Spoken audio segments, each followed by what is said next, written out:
நம்ம சேனலை சப்ஸ்கிரைப் பண்ணாதவங்க சப்ஸ்கிரைப் பண்ணுங்கள். கூடவே பெல் ஐக்கானை கிளிக் பண்ணிங்கன்னா நாங்கள் அப்லோட் பண்ணுற வீடியோவை நீங்கள் உடனுக்குடன் பார்க்கலாம். நான் மீல் மேக்கர் பிரியாணி செய்ய போகிறேன். இன்றைக்கி ஈஸி மெத்தடில் எப்படி செய்யுதுங்கிறத பார்க்கலாம் வாங்க. நம்ம இன்றைக்கி மீல் மேக்கர் பிரியாணி செய்ய போகிறோம். மீல் மேக்கர் தான் சோயாவும் சொல்லுவாங்க அதுக்கு பேர். சோயா வந்து 100 கிராம்ஸ் எடுத்திருக்கேன்.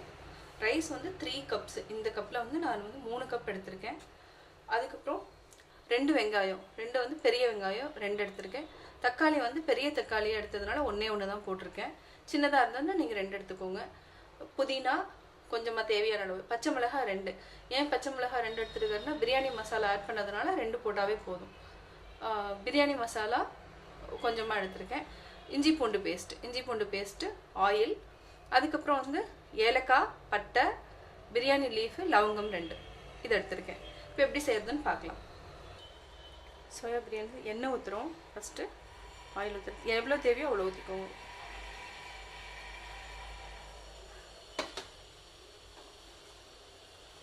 நல்லா எண்ணெய் காஞ்சதுக்கப்புறம்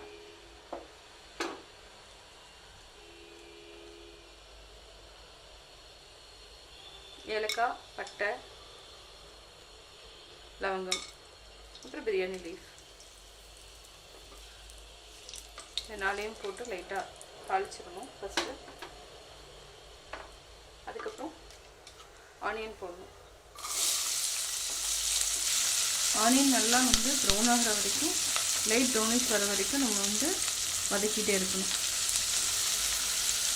சிம்மில் வச்சு பண்ணுங்கள். ஃபஸ்ட்டு சிம்மில் வச்சுக்கோங்க. அதுக்கப்புறம் கொஞ்சம் வேகமாக வச்சுக்கலாம். நம்ம விட்டு நல்லா கிளறிட்டே இருங்க. இன்னும் ப்ரௌன் ஆகிற வரைக்கும் கொஞ்சம் அப்படியே வதக்கிட்டே இருங்க.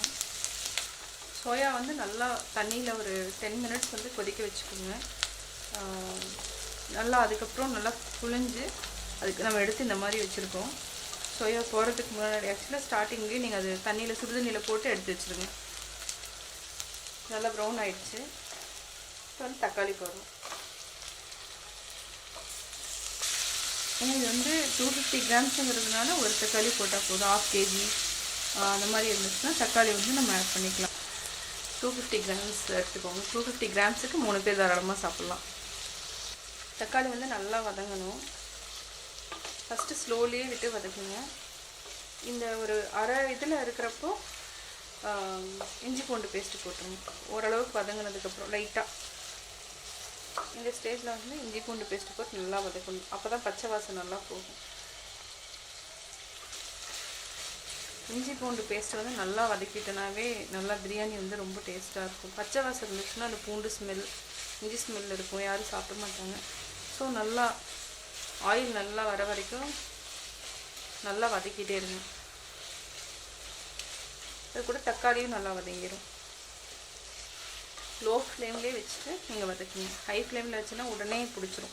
இஞ்சி பூண்டு பேஸ்ட் வந்து அடியில் இப்படி கருப்பாயிடும். ஸோ லோ ஃப்ளேம்லேயே வச்சு இஞ்சி பூண்டு பேஸ்ட்டு போட்டதுக்கப்புறம் லோ ஃப்ளேமில் வச்சுக்கோங்க எப்போவுமே. இப்போ வந்து பச்சை மிளகாய், புதினா கொஞ்சமாக போதும். புதினா வந்து சேர்த்துனா உடம்புக்கு ரொம்ப நல்லது. நல்லா டைஜஷன் ஆகிறதுக்கு ஒரு நல்ல இது.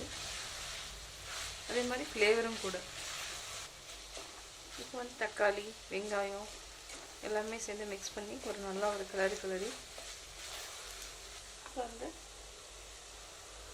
பிரியாணி மசாலா கொஞ்சம் போட்டு வச்சிடலாம். போட்டுக்கலாம்.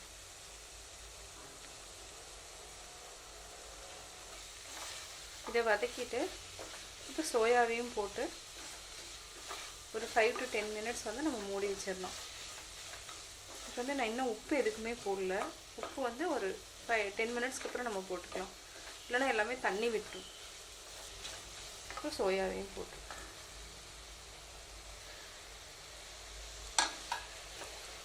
சோயா குக் ஆகிறதுக்கு வந்து ஒரு 5 to 10 மினிட்ஸ் ஆகும். சிம்மில் தான் நான் வச்சுருக்கேன். ஒரு 10 மினிட்ஸ் வந்து நம்ம க்ளோஸ் பண்ணி வச்சிடலாம். அதுக்கப்புறம் நம்ம ஓப்பன் பண்ணிவிட்டு ரைஸ் போடணும். அதுக்கு முன்னாடி என்ன பண்ணேன், இதை ஆரம்பிக்கிற ஸ்டேஜில் நம்ம வந்து சீரக சம்பா அரிசி தான் நான் எடுத்திருக்கேன். அதை வந்து நீங்கள் ஒரு 10 மினிட்ஸ் சோக் பண்ணி வச்சுருங்க. அந்த எடுத்ததுக்கப்புறம் ஆரம்பிக்கிறப்ப பண்ணால் போதும். நம்ம தண்ணியில் வந்து ஊற வச்சுட்டா போதும். தண்ணியில் நான் ஊற வச்சுருக்கேன். இப்போது அதுக்குள்ளே இதுவும் குக் ஆயிரும். கரெக்டாக போகிறதுக்கு டைம் கரெக்டாக இருக்கும். இப்போ வந்து லைட்டாக நம்ம வந்து தண்ணி ஊற்றிடலாம், ஏன்னா அடி பிடிச்சிரும். தண்ணி ஊற்றிட்டு ஒரு கலரிட்டு இப்போ மூடி வச்சிடலாம்.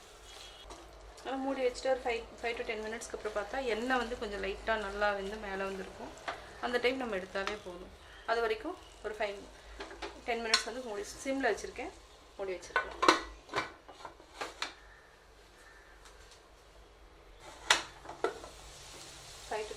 ஆச்சு, நல்லா வெந்துருச்சு.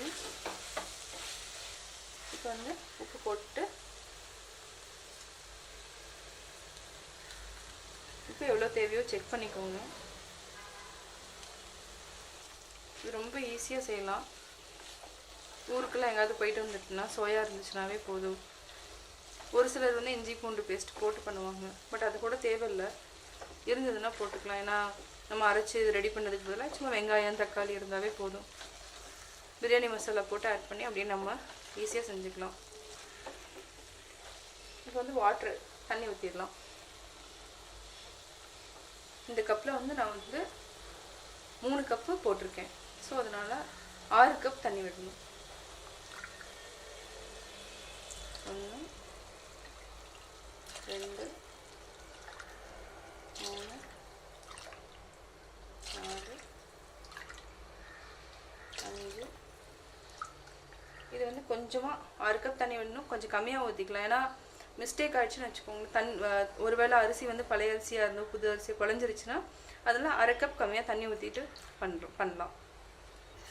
சீரக சம்பா அரிசிக்கு வந்து நார்மலாக வந்து நம்ம 1:2 தான் விடுவோம். பட் நான் 1/2 கப் தண்ணி கம்மியாக தான் விட்டுருக்கேன். பார்க்கலாம் எப்படி வருதுன்ட்டு.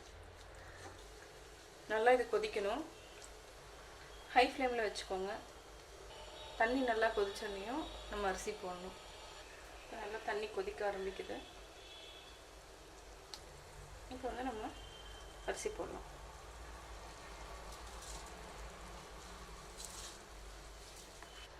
ஃபஸ்ட்டு வந்து இது வந்து என்ன பண்ணணும்னா நல்லா ஆவி வரணும். இது மூடி வச்சதுக்கப்புறம் நான் மூடி வைக்கிறேன். நல்லா வந்ததுக்கப்புறம் வெயிட் போடணும்.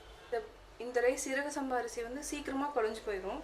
ஸோ அதனால் ஃபஸ்ட்டு வந்து நல்லா இதுலேருந்து நிறைய அந்த ஸ்டீமிங் வந்ததுக்கப்புறம் நீங்கள் வந்து ஒரு 5 to 8 மினிட்ஸ் மட்டும் நீங்கள் வெயிட் போட்டு சிம்மில் வச்சிடணும். லோ ஃப்ளேமில் இருக்கணும். அது வரைக்கும் விட்டுருங்க. அதுக்கப்புறம் ஆஃப் பண்ணிடுங்க. அதுலேயே வந்து சீரக சம்பா அரிசி வந்து குக் ஆயிரும். ரொம்ப நேரம் விடவே கூடாது. இந்த அரிசி பொறுத்த வரைக்கும் ரொம்ப நேரம் விட்டுனா அடி பிடிச்சிரும், ரொம்ப குழஞ்சிரும். ஸோ அதனால் 5 to 8 மினிட்ஸ் அந்த மாதிரி இருந்தாவே போதும்.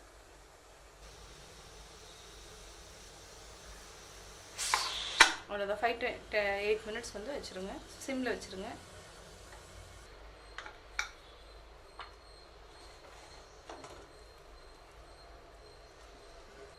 மீல் மேக்கர் பிரியாணி ரெடி ஆகிடுச்சு. சுவையான மீல் மேக்கர் பிரியாணி ரெடி. நான் எப்படி பண்ணினாங்கிறத பார்த்துருப்பீங்க. கட்டாயம் உங்களுக்கு பிடிக்கும். பிடிச்சிருந்தா லைக் பண்ணுங்கள், மறக்காமல் சப்ஸ்கிரைப் பண்ணுங்கள்.